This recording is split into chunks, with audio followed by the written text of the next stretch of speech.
رئيس ترامب وعن جرائمه. شاهدوا هذا الفيديو. And the world is finally starting. شاهدوا.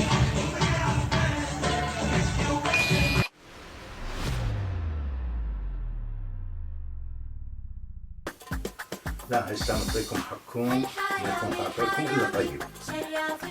السلام عليكم ورحمة الله وبركاته. شلونكم اخواني؟ ان شاء الله تكونون بألف خير. موضوعنا لهذه الحلقة موضوع غير مألوف ولم يطرأ على بال أي شخص، وسامحونا. عنوان حلقتنا لهذا اليوم: ما لا تعرفه عن الحرامية وأخلاقهم. طبعا فد موضوع شيق وجميل عن الحرامية وصفاتهم، لأن بالفترة الأخيرة أصبحت اللصوصية والحرامية ثقافة مجتمعية. كثير ما نسمع أن جميع المهن لها أخلاقيات، إلا أن السرقة لا أعتقد ينطبق عليها كلمة مهنة أو فيها أخلاق، وهذا ما يأكده العرف الاجتماعي وكافة الأديان السماوية. أهلنا في السابق كانوا يسولفون السوالف عن الحرامية، وكان الحرامي في ذلك الوقت معروف لدى المنطقة السكنية، وكما يسمونه حرامي البيت، أي معروف لدى المنطقة لدى الشباب وما شابه ذلك. فقد كان الحرامي صاحب غيرة وحمية ونخوة، فهو لا يسرق من منطقته ولا من جاره ولا من أبناء قبيلته أو عشيرته، بل يبتعد كثيرا عنهم ليسطو على البيوت الغرباء الأثرياء ويسرق أي شيء يقع تحت يديه. ومن مواصفات الحرامي دائما أو الأغلبية نقول أنه يحمل غيرة على منطقته، وبالأخص الشارع الذي يسكن فيه، ويدافع عن منطقته ولا يسمح لأي غريب أن يدخل المنطقة. وكان الحرامي آنذاك يسرق العباءة والملابس والأشياء الأخرى البسيطة. تطورت مع مرور الزمن وأصبحت السرقة مهنة وحرفة، ولها خبراء أيضا، وتشكيل عصابات أيضا لسرقة محلات الذهب والصرافة والمحلات اللي فيها أشياء ثمينة، إلى أن وصلت السرقة لسرقة البنوك والمصارف والدور ومؤسسات الدولة، نسميهم بالعامية الحواسم، كما حدث في العراق الذي سرقوا منه كل شيء. السرقة يا أصدقائي مفهومها هي أخذ ممتلكات الغير دون إذن بقصد حرمانه من ملكه والانتفاع به بغرض التمليك، وتعتبر السرقة أحد المصطلحات التي تدل على الجرائم ضد الممتلكات. وأخص بالذكر الممتلكات الخاصة مثل الاختلاس والنهب والسطو والاحتيال والاستيلاء، ويسمى الشخص الذي يقوم بتنفيذ عملية هذه السرقة باللص أو السارق. ومنذ التاريخ كانت السرقة موجودة وتمارس من خلال الغزوات، وكان بينهم الشاعر والفارس المخضرم من قبيلة بني عبس وصعلوك يسرق الغني لإطعام الفقير، كاد أن يجعل الصعلكة تيارا فكريا في ذلك الوقت. ويعد من أكرم الشعراء الجاهلية وأكثرهم دهاء. توفي في إحدى غزواته ولقب بأمير الصعاليك، فهو عمرو بن الورد العبسي من الجزيرة العربية. وأيضا السرقة لا تقتصر على بلداننا الإسلامية والعربية، بل هناك من كان يسرق في العالم الغربي ويكرم الفقراء أيضا، مثل روبن هود وجورج نونسون، جورج لينسون هو سارق بنوك شهير وكبير، اشتهر بلقب ذو الوجه الجميل، وجه الطفولي، بسبب مظهره الرقيق والجذاب، وكان يسرق من الأغنياء ويعطي ويكرم الفقراء. وأيضا كان أحد السراق جون هورت أشهر سارق بنوك في الغرب الأمريكي في بداية ثلاثينات القرن العشرين، وازدادت شهرته بسبب فترة الكساد الأمريكي، وكان يقال جدا كريما مع الفقراء. ويا أخواني، للسرقة أسباب كثيرة، ولكي نستطيع الإجابة كان لنا أن نبدأ بمعرفة الأسباب الحقيقية التي تدعو الإنسان إلى السرقة، وهي بشكل أساسي مقسومة إلى 3 أقسام أو 3 أصناف، وهما: الصنف الأول السرقة من باب حب الدنيا، فالسارق عادة يحب أن يعيش بدون مجهود ويريد أن يأخذ من تعب غيره، وهذه الحالة أحيانا لا تخلو من حب اللعب والسرقة بدافع الإضرار بالآخرين أو التباهي أمام العصابة التي ينتمي إليها هذا السارق. أما الصنف الثاني السرقة بدافع الحاجة، فإن الفقر لا يترك للإنسان أي عقل أو منطق، والمعدة الجائعة وصراخ الأبناء والحاجة والعدم تؤدي إلى السرقة، ولا يفكر صاحبها بنتائجها الوخيمة سوى محاولة البقاء والتمسك بالحياة عن طريق السرقة أو بغيرها من الجرائم. أما الصنف الثالث فالسارق يولد ويكبر ويعيش على أموال حرام، لأن البيئة التي ولد فيها فهي تعيش على أموال السرقة، فالأب يسرق والأم تسرق، فأكيد سينشأ الولد سارق ولص. وأما الأموال المحتكرة عند التجار والحكام وغيرهم من المنتفعين، وهذه ظهرت في الطبقات الاجتماعية، حيث الصورة التي نراها من أناس لا يجدون ما يأكلون، وأناس آخرين ترمي بقايا موائدهم التي يجتمع فيها السراق والفاسدين ما لذ وطاب من الطعام، وبالتالي يا أما يرمى في الزبالة القمامة أو يعطى للحيوانات. وفي القرن 21 فقد سادت ثقافة وشرعية السرقة وتشكيل عصابات ومافيات بعدة عناوين، منها دينية وجهادية، لتبرير السرقة من هذه الأبواب. وشاهد الفيديو أمامك. كل لابس عقار ولابس عمامة وفندي، كلنا فاسدين، برلمان وحكومة كلها فاسدة. وعادة هؤلاء هم من حرامي الأغنياء والمكتفين، وبالرغم أن السرقة في حال الرخاء والاكتفاء هي أكثر وحشية، فماذا نقول لرجال الدولة والحكام والمرتشين والعملاء الذين يسرقون شعوبهم ودولهم ومجتمعهم، ويتلذذون ويتنعمون ويشرعون بأموال غيرهم، الذين نال منهم الجوع والقحط والقهر؟ والأسوأ من كل ذلك عندما ترى السارق يرمي بأموال بلدك في بيوت العهر والفساد وبناء الأمجاد. تفضل شاهدوا.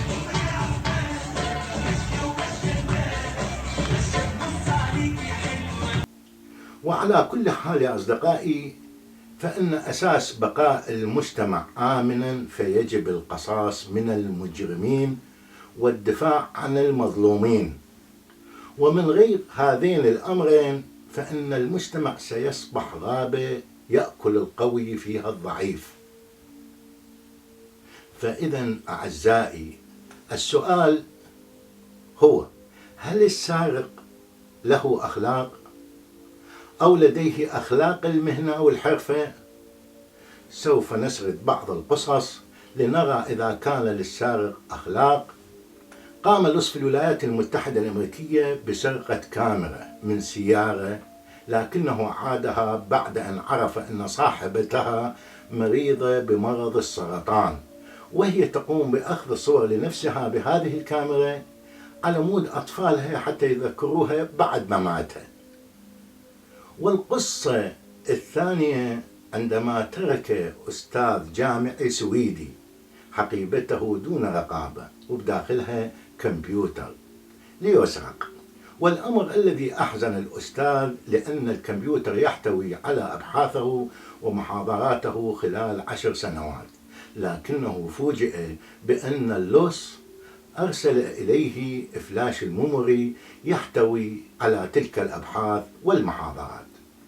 وأيضا قصة اقتحم لص في ألمانيا بيتا من أجل سرقته ليجد بداخله طفلين، فأجبرهما على السكوت مستخدما سلاحه، لكنه انسحب من البيت فور رؤية أن الطفلين يعرضان عليه ما يملكون من المال حتى لا يؤذيهما، الأمر الذي جعله خجولا من نفسه لينسحب من البيت دون ارتكاب السرقة. وأيضا قام لص في استراليا بسرقة سيارة مفتوحة النوافذ، وكانت غنيمته عبارة عن هاتف جوال ومحفظة. عندما فتح اللص الهاتف جوال وجد به صور تحرش بأطفال أعمارهم صغيرة، فأثار غضبه مما دفعه إلى تسليم نفسه معترفا بسرقة هذا الجوال فقط من أجل القبض على صاحب الجوال الذي تبين أنه في سن 46 من عمره، ولذلك انتهى به الأمر إلى السجن بعد التحقيقات.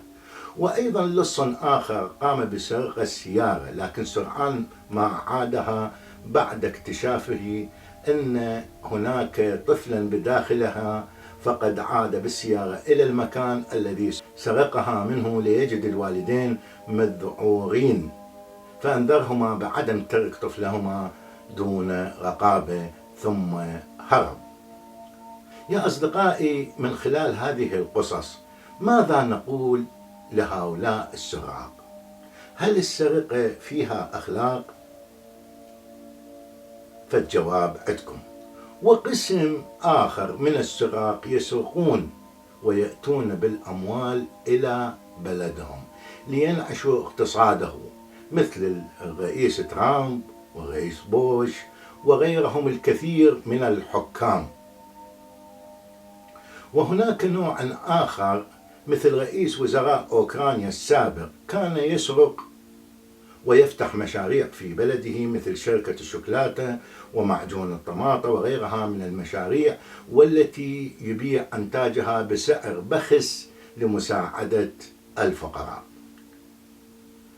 وأنذل اللصوص وأخسهم وأسقطهم هم لصوص سرقوا بلد بكامله، وأنهم سرقوا لقمة عيش شعب بأكمله، لكن إلى الآن لم يعيدوا ما سرقوه، ولا زالوا هم فخورون بما سرقوه، علما أنهم يدعون شرفاء وأنهم حماة الوطن ومجاهدين، ومن الذين يؤدون صلوات الخمس ويحجون إلى بيت الله الحرام كل عام، ولهم جيوشهم في المواقع لتبييض سيرتهم، ويألفون القصص الكاذبة على الشرفاء، يريدون من خلال قصصهم تشريع السرقة.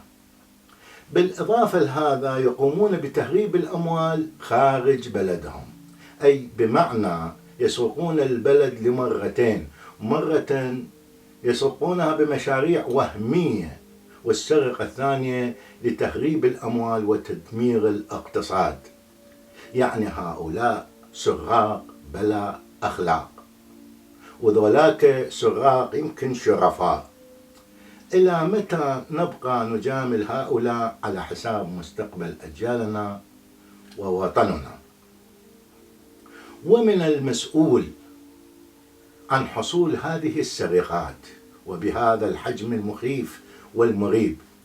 وكيف ومتى ستتم محاسبة هؤلاء الحرامية؟ ومتى يتعظ هؤلاء المنتفعين وأصحاب الرواتب وهم من مزدوج الجنسية؟ وعلى ما يبدو أن الأمور تسير نحو الأسوأ، وأصبح الحرامي والمزور وزيرا ونائبا ورئيسا ومديرا عاما وهكذا، بينما الشرفاء نصيبهم الابتعاد والتقاعد والتسقيط والاتهامات والدعايات المغرضة الكاذبة. وعلى ما يبدو أن الجماعة سوف يقررون العودة إلى العهد الماضي، وهم بصدد تقديم مشروع وطني إلى مجلس النواب بعنوان المو حرامي مو رجال. وذكر أيضا عن الحرامي في كتاب الغازي نثر الدرر. يحكي شيخ اللصوص وشيخ الحرامية آنذاك عن نفسه فيقول: والله ما سرقت جارا قط أبدا ولو كان عدوا، ولا سرقت كريما وأنا أعرفه، ولا خنت من خانني، ولا كافأت غدرا بغدر، بل إنه كان يقدم نفسه قربانا للذين لا تحكمهم مبادئ ولا مواثيق شرف. إيش قد شريف العد هذا الحرامي؟ أي والله صدق شريف. يا ترى بماذا يجيب اللصوص في بلداننا في بقاع الوطن العربي على هذه المعلومات الخاصة باللصوص والسراق؟ اللصوص يضعون بأنفسهم لافتات التحذير من النشالين من الفساد وعناوين كثيرة لتسهيل عليهم عملهم في خداع الناس وسرقتهم. وآخر ما توصلت في بحثي قرأت الكثير ووجدت هناك الآن عصابة كبيرة هكرية لا يوجد لهم مثيل في العالم، فإنهم يكشفون الجرائم وفضح سارقي الأموال من الحكام من خلال الحواسيب واختراق البنوك، ويأخذوا هذه الأموال ويتم توزيعها على الفقراء، وعجزت الولايات المتحدة القبض عليهم إلى أن فضحوا الرئيس ترامب وعن جرائمه. شاهدوا هذا الفيديو. And the world is finally starting to wake up to this, and they are becoming increasingly angry every time they see blood needlessly spilled without consequence. These officers must face criminal charges, and Officer Chauvin especially should face murder charges. Unfortunately, we do not trust your corrupt organization to carry out justice, so we will be exposing your many crimes. إلى هنا أعزائي أستودعكم الله في أمان الله.